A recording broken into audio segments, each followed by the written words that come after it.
5 actifs. Pas 5 actifs qui s'effondrent brièvement, pas 5 actifs qui faiblissent. 5 actifs qui tombent à zéro absolu. L'anéantissement du pouvoir d'achat pendant un crash économique. Et au moins 2 d'entre eux se trouvent en ce moment même dans votre portefeuille. Voici ce que tout le monde comprend de travers. Ils pensent qu'un crack signifie que les actions chutent de 30%, qu'on tient bon, et que tout remonte. C'est une récession.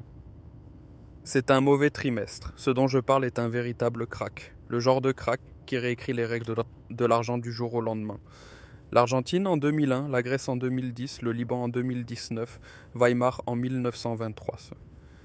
Le genre de situation où votre compte bancaire affiche toujours le même chiffre, mais où ce chiffre ne peut même plus vous acheter un sandwich.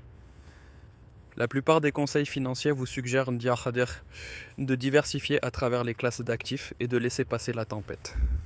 Ce conseil est destiné aux ralentissements normaux. Dans un véritable effondrement, il vous ruinera car certains actifs ne perdent pas seulement de la valeur. Ils deviennent radioactifs. Et le temps que vous réalisiez que vous en détenez un, la porte de sortie est déjà soudée. À la fin de cette vidéo, vous saurez exactement quels sont les 5 actifs qui s'évaporent lors d'un véritable crash économique. Et vous connaîtrez les autopsies historiques qui le prouvent. Les biens de consommation de luxe. Vos montres de créateur, votre SUV à 90 000 $, votre bateau, votre collection de baskets rares rangées dans un placard climatisé. Ces objets donnent une impression de richesse. Ils ont l'air de la richesse. Mais lors d'un crash économique, ils deviennent des ancres qui vous tirent vers le fond. En voici la raison. Les produits de luxe tirent leur valeur de 2 choses, le revenu disponible et les signaux de statut. Les deux se volatilisent au moment où une véritable crise frappe. Quand les gens ont peur, vraiment peur, ils n'achètent pas de Rolex, ils achètent du riz. Pensez à Buenos Aires en décembre 2001, quand l'Argentine venait de faire défaut sur 93 milliards de dollars de dette souveraine, le plus grand défaut de l'histoire à l'époque. Le peso, qui avait été lié au dollar américain à 1 pour 1 pendant une décennie, s'est effondré du jour au lendemain. Les banques ont gelé les comptes. Les citoyens ne pouvaient pas retirer leurs propres économies. Le taux de chômage a grimpé à 25%. Imaginez maintenant le marché des voitures d'occasion. Avant la crise, une BMW série 5 de 3 ans conservait environ 60% de sa valeur d'origine à Buenos Aires. Une dépréciation normale. Dans les 6 mois suivant le crack, cette même voiture se vendait pour 15 à 20 cents par dollar, à condition de trouver un acheteur. Et voici le goût amer. Vous ne pouviez pas la vendre contre des pesos, car personne ne voulait de pesos. Vous ne pouviez pas la vendre contre des dollars, car personne n'avait de dollars. La voiture restait simplement dans l'allée et perdait de la valeur, tout en coûtant des frais d'assurance et des taxes que vous ne pouviez plus payer, pendant que votre voisin qui possédait une boulangerie échangeait du pain contre des soins médicaux. La crise financière de 2008 a montré le même schéma aux États-Unis. Le McKinsey Global Institute a étudié les comportements de consommation dans 15 pays pendant le ralentissement. Les dépenses en produits de luxe ont chuté de 15 à 35% selon les marchés. Mais voici ce que les données globales cachent.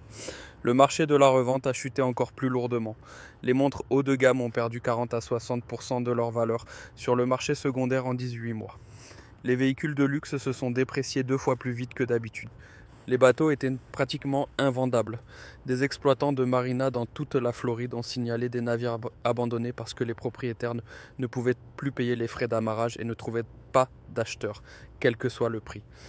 Le mécanisme est brutal et simple. Dans un crack, le bassin d'acheteurs pour les produits de luxe se réduit à presque zéro. Quiconque achèterait votre Patek Philippe est également en train de liquider la sienne. L'offre inonde le marché, la demande disparaît. Et contrairement à l'or ou à une terre productive, une montre de luxe ne génère pas de revenus, ne produit pas de nourriture et n'a aucune utilité intrinsèque au-delà de donner l'heure, ce que votre téléphone fait gratuitement. Pendant l'hyperinflation de Weimar, Adam Ferguson a documenté des familles vendant des pianos à queue, des manteaux de fourrure et des meubles anciens pour les besoins alimentaires d'une seule semaine. Des objets qui avaient été des héritages familiaux sur des générations ont été échangés contre des pommes de terre, non pas parce que les objets manquaient de savoir-faire ou de beauté, mais parce que la beauté ne nourrit pas les enfants. C'est la vérité brutale sur les biens de consommation de luxe. Ils sont de la consommation déguisée en investissement.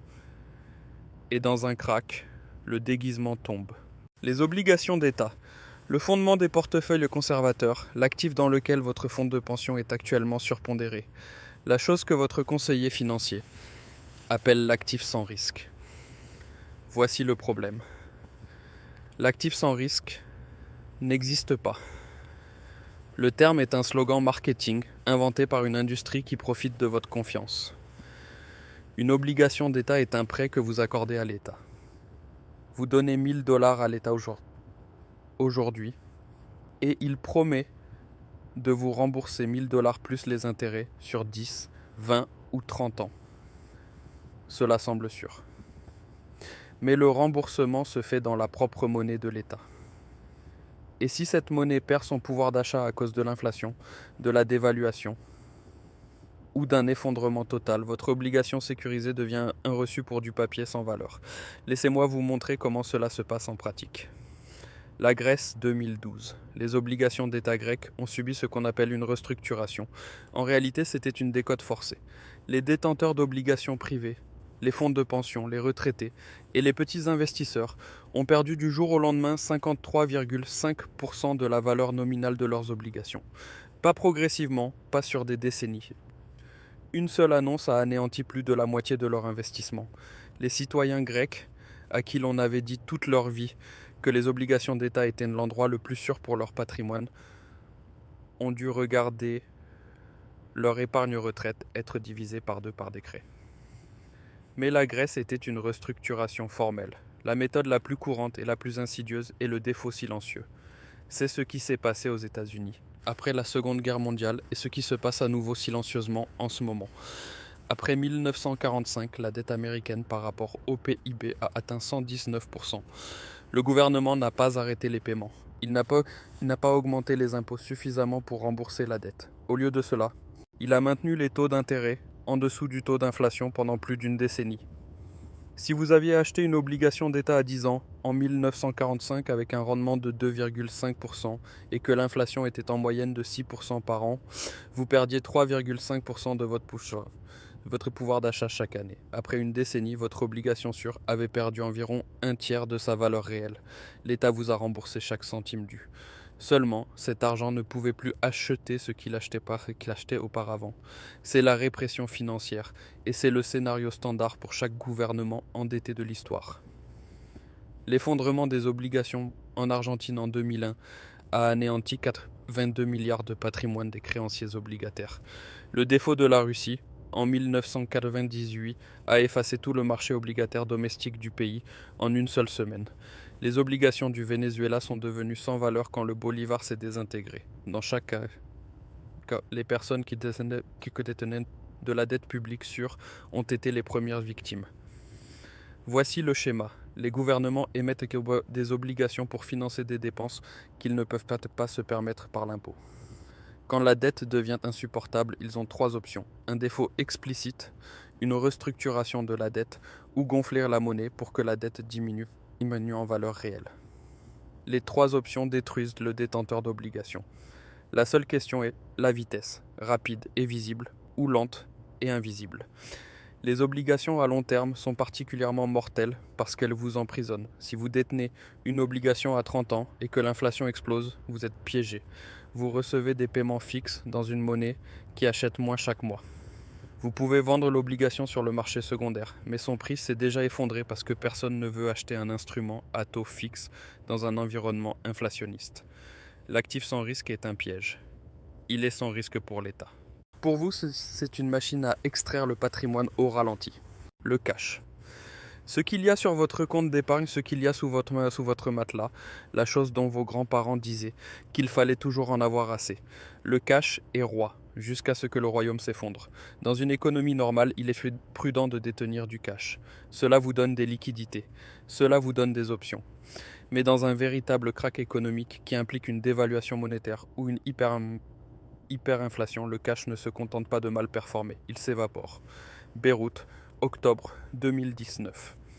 La livre libanaise était ancrée à 1507 pour $1 depuis 1997. 22 ans de stabilité apparente. Les citoyens libanais avaient confiance en cet ancrage. Ils gardaient leur épargne en livres. Ils déposaient les revenus de toute une vie dans les banques libanaises. Puis l'ancrage a rompu. En 2021, le taux au marché noir atteint 15 000 pour $1. En 2023, il a dépassé les 89 000. Une famille avec 150 millions de livres d'épargne, ce qui correspondait à environ 100 000 $ à l'ancien taux, ne possédait plus que l'équivalent de 1 685 $. Le même chiffre sur le compte. 98,3% du pouvoir d'achat envolé. Pas investi dans une mauvaise action, pas perdu au jeu, mais simplement laissé sur un compte d'épargne en faisant exactement ce qu'on leur avait vendu comme étant sûr. Le mécanisme est toujours le même. Le cash est une créance sur le pouvoir d'achat futur, libellée dans une monnaie spécifique. Si cette monnaie s'effondre, la créance devient dénuée de sens. Vous détenez un ticket pour un spectacle qui a été annulé. Pendant l'hyperinflation de Weimar, les travailleurs étaient payés 2 fois par jour. Non pas parce que leurs employeurs étaient généreux, mais parce que leur salaire du matin n'avait plus de valeur l'après-midi. Un travailleur qui recevait 1 million de marks à midi ne pouvait plus s'acheter de pain pour le dîner. Ferguson décrit des femmes qui se précipitaient hors des usines vers les magasins pendant les pauses déjeuner, sprintant pour convertir du papier en n'importe quoi de tangible avant la prochaine mise à jour des prix. Venezuela, 2018. Le bolivar a perdu 99,9% de sa valeur. Les citoyens, ayant des économies de toute une vie sur des comptes libellés en bolivar, ont été financièrement anéantis. Les données de la Réserve fédérale lors de la crise de 2008 montrent que même aux États-Unis, sans hyperinflation, l'épargne en espèces a perdu du pouvoir d'achat lorsque les taux d'intérêt réels sont devenus négatifs. Un consommateur qui détenait 100 000 $ sur un compte d'épargne de 2008 à 2015 a gagné à peine 0,5% d'intérêt, alors que l'inflation réelle rongeait 2 à 3% par an. Il a perdu environ 15 000 $ de pouvoir d'achat, alors que le solde de son compte ne bougeait pratiquement pas. Le cash n'est pas la richesse. Le cash est une représentation de la richesse, mesurée dans une unité que l'État contrôle. Et quand l'État doit financer des déficits, mener des guerres ou assurer le service de la dette, la valeur de cette unité, c'est la première chose qu'il sacrifie.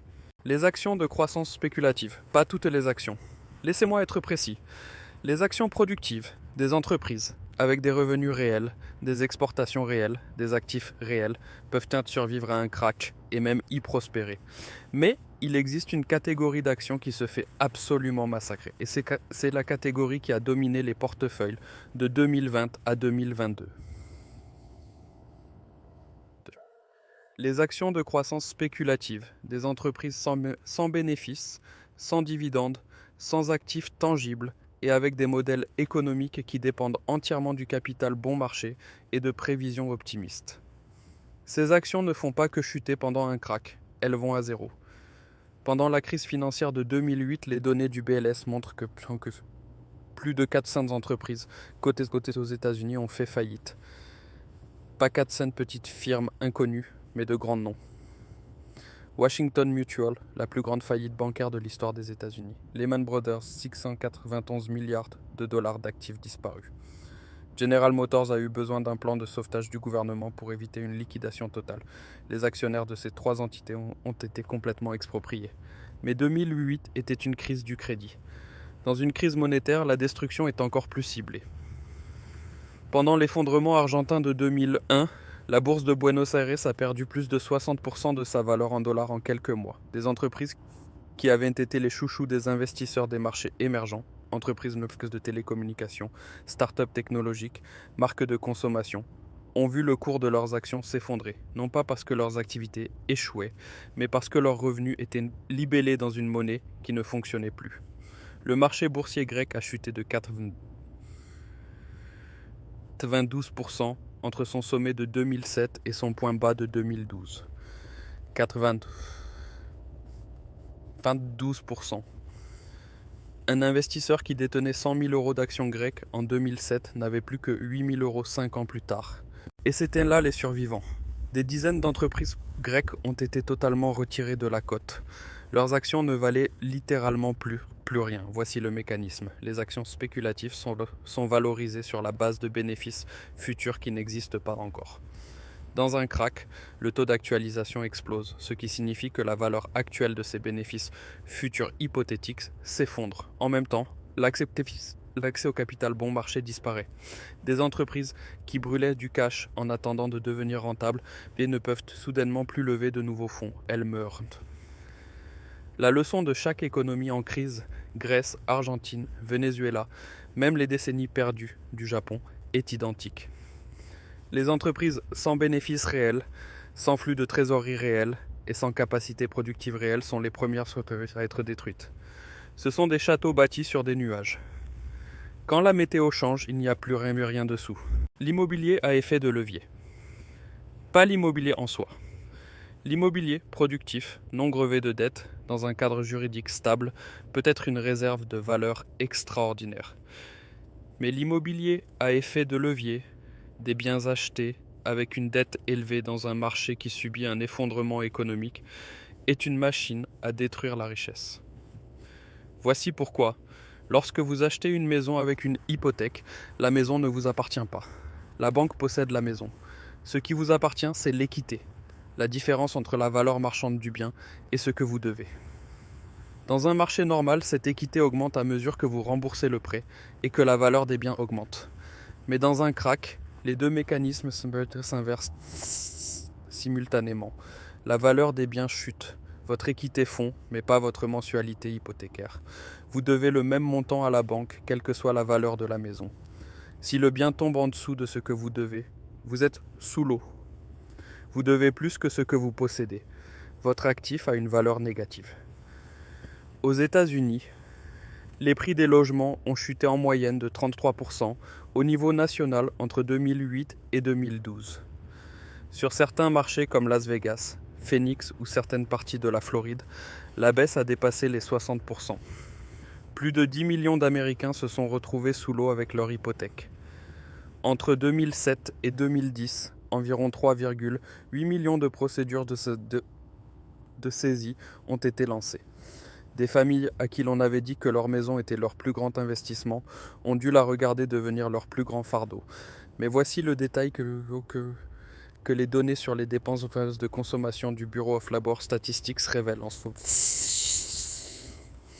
Ce n'était pas seulement la perte de la maison, c'était la cascade. Les propriétaires qui étaient sous l'eau ne pouvaient pas vendre sans apporter du cash lors de la clôture, du cash qu'ils n'avaient pas. Ils ne pouvaient pas refinancer parce que la garantie valait moins que le prêt.